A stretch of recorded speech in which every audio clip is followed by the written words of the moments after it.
নমস্কার বন্ধুরা, আমি আমার আগের ভিডিওতে West Bengal ICT school coordinator welfare অ্যাসোসিয়েশনের যে বার্ষিক সভা হয়েছিল মহাজাতি সদনে, সেখানে মাননীয় সাংসদ, বর্ষীয়ান সাংসদ শ্রী সৌগত রায় কি বক্তৃতা রেখেছিলেন, ভিডিওটি আপনাদের সাথে শেয়ার করছি, যেখানে আপনারা সরাসরি মাননীয় সাংসদ কি বলেছেন সেটা শুনতে পারবেন। সুজাতা রীতি এরা বলেছিল যে মহাজাতি সদনে তারা সম্মেলন করবে। আমার মনে একটু সন্দেহ ছিল যে মহাজাতি সদন হচ্ছে কলকাতার সর্ববৃহৎ প্রেক্ষাগৃহ, 1700 এর জনধারণের ক্ষমতা। কিন্তু আমি আজকে দেখে আশ্চর্য হয়ে গেছি যে মহাজাতি সদনের 3টে তলায় পরিপূর্ণ হয়ে গিয়েছে আর লোকেরা দাঁড়িয়ে। আপনারা যে সংগঠনের প্রতি দায়বদ্ধ, আপনারা আবার প্রমাণ করেছে। আমি আপনাদের অভিনন্দন জানাই। কোনো বক্তব্যের অবকাশ নেই, তবে আজকের দিনটা নিশ্চয়ই আপনাদের স্মরণ করিয়ে দেবে যে একা আমরা কিছু করতে পারি না, সংগঠনের মাধ্যমেই করতে হয় এবং সংগঠনের প্রতি দায়বদ্ধতা থাকতে হয়। আমি দেখেছি যে গত 3-4 বছরে এই আইসিটির ছেলে মেয়েরা আসতো আমার কাছে, সুজাতা, রীতি, বিট্টু, স্বরূপ পান সভাপতি, এরা অত্যন্ত নিষ্ঠার সঙ্গে তাদের কাজ করেছে। ধাপে ধাপে তাদের কাজগুলো হয়েছে। 2013-তে যেখানে খুব কম মাইনে ছিল, মাত্র 3001 টাকা, সেটা 22-23-এ অনেক বেড়েছে। আমার কাছে এরা যখন প্রথম এসেছেন তখন মাইনে ছিল 8000 টাকা। সেই সময় আমি সরকারকে অনুরোধ করি যে এদের কিছু বাড়ানো হোক। রাজ্যের অর্থমন্ত্রীর আনুকূল্যে 8000টা বাড়িয়ে 10,000 টাকা করা হয়, কিন্তু তাতে অ্যাসোসিয়েশন চুপ করে থাকেনি। তারা যাতে স্থায়ী একটা ব্যবস্থা হয় তার চেষ্টা করছিলেন। এর আগেই আইসিটি স্কুল কোঅর্ডিনেটরদের রাজ্য সরকারের কন্ট্রাকচুয়াল এমপ্লয়ি সেই মর্যাদা দেওয়া হয়েছিল, তার আওতায় এরা এসেছিলেন এবং আপনাদের আন্দোলনের চূড়ান্ত সাফল্য হল যখন এবার বাজেটে 8ই ফেব্রুয়ারি 2024 ঘোষণা হলো যে আইসিটি স্কুল কোঅর্ডিনেটররা একটা সরকারি ভাতা, সরকারি স্কেল পাবেন এবং স্কেলে সকলেই পড়বেন এবং আপনারা যেগুলো পেয়েছেন তাতে 60 বছর পর্যন্ত গভর্নমেন্ট কন্ট্রাকচুয়াল কাজ করার স্থায়িত্ব পেয়েছেন। প্রতি বছর 3% ইনক্রিমেন্ট পেয়েছেন।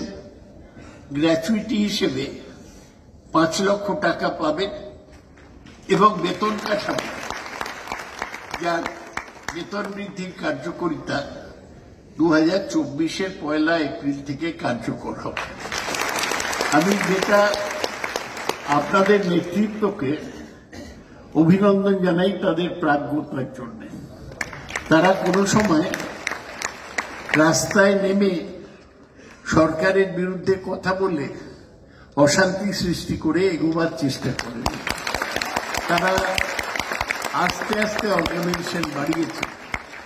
এর আগে যখন আশুতোষ কলেজ অডিটোরিয়ামে আপনারা সভা করেছিলেন তখন আমি দেখেছিলাম তার থেকে আপনাদের সংগঠন বহুগুণে শক্তিশালী হয়েছে, কোনো সন্দেহ নেই।